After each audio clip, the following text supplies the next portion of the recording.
എന്റെ പ്രിയപ്പെട്ട ചെറുപ്പക്കാരെ വളരെ സ്നേഹത്തോടുകൂടി നിങ്ങളോട് പറയുകയാണ്, ഇന്നലെ 12:30 ഒരു മാമാങ്കം സ്റ്റാർട്ട് ചെയ്തു അല്ലേ?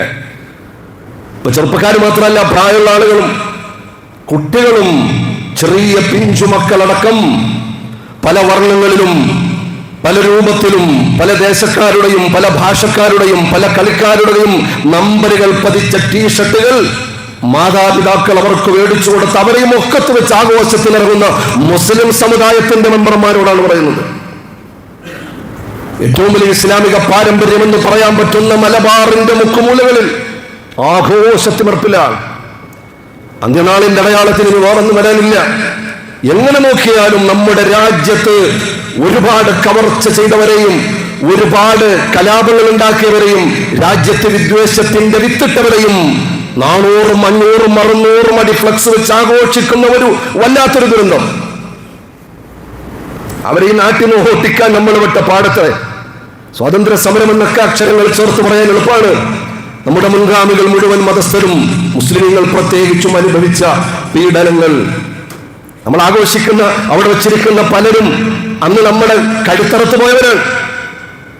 എന്റെ പ്രിയപ്പെട്ട സഹോദരങ്ങളെ, എന്ന് മാത്രമല്ല, ഫലസ്തീനിനെതിരായി ഒപ്പുവെച്ച രാജ്യങ്ങളിൽ പല രാജ്യങ്ങളെയും നമ്മൾ ആഘോഷിക്കുകയാണ്. ഞാനതിന്റെ ഉള്ളിലേക്ക് കടന്നു പോകുന്നില്ല, സമയം പോരാ. നാം ചെയ്യുന്നത്, മുസ്ലിമുകൾ ചെയ്യുന്നത് അതൊരു പാതകം തന്നെയാണെന്ന് പറയാൻ ഞാൻ ആഗ്രഹിക്കുകയാണ്. നിങ്ങളൊരു പക്ഷേ ഇപ്പോഴും ഉസ്താദ് പഴഞ്ചനാണോ? പല ഉസ്താദന്മാരും പന്ത് കെട്ടാൻ തുടങ്ങി, പലരും ഫുട്ബോൾ കളിക്കാൻ തുടങ്ങി, പലരും ജേഴ്സി ഇടാൻ തുടങ്ങി, പലരും ടർഫിൽ കാണുന്നു, പലരും ജിംനേഷ്യത്തിൽ കാണുന്നു. ഓക്കെ, ഞാനതിനൊന്നും എതിരല്ല.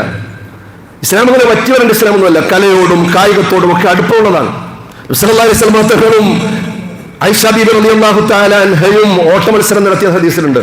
നിങ്ങളെന്താ മനസ്സിലാക്കി? ഇസ്ലാം ഇങ്ങനെ ഫിക്റുമായിട്ടിരിക്കണം അതൊന്നുമല്ല, എല്ലാത്തിലുണ്ട്. സജീവമാണ് ഇസ്ലാം. പക്ഷെ അതിനൊരു അതിർവരമുണ്ട്. കാരണം ഇവിടെ ആഘോഷിച്ച് തീർക്കാനുള്ളതല്ല, അതിരുകൾക്കപ്പുറം ആഘോഷിക്കാൻ ഒരു ലോകമുണ്ടെന്ന് വിശ്വസിക്കുന്ന വിശ്വാസിക്ക് ഇവിടെ അരങ്ങ് തകർക്കാൻ പറ്റില്ലല്ലോ.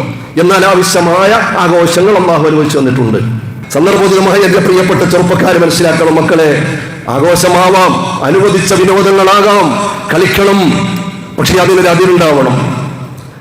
നാം കളിക്കുന്നത് നമ്മുടെ ആരോഗ്യം നിലനിർത്താനാണ്, വാശി തീർക്കാനല്ല. നിങ്ങൾ ആലോചിച്ച് നോക്കൂ, ബ്രസീലിന്റെയും അർജന്റീനയുടെയും മൊറോക്കയുടെയും ഏത് രാജ്യമാകട്ടെ, ആ രാജ്യങ്ങളുടെ പരിസരത്തില്ലാത്ത ഫ്ലക്സുകളാണ് ഇന്ന് കേരളത്തിലെ ഗ്രാമാന്തരങ്ങളിൽ ഉയർന്നുകൊണ്ടേയിരിക്കുന്നത്. ഇപ്പൊ തിരുവനന്തപുരത്തും ഒന്നിനാണ് ഇന്നലത്തെ ന്യൂസിൽ കണ്ടത്. നിങ്ങൾ ആലോചിച്ച് നോക്കിയേ, ഇവിടെയാണോ ബ്രസീൽ എന്ന് തോന്നിപ്പോകും, ഇവിടെയാണോ കാൽപന്ത് കളി നടക്കുന്നതെന്ന് തോന്നിപ്പോകും. മലപ്പുറത്താണോ, പെരിന്തൽമണ്ണയിലാണോ, കോഴിക്കോടാണോ, തിരുവനന്തപുരത്താണോ എന്ന് തോന്നിപ്പോകും.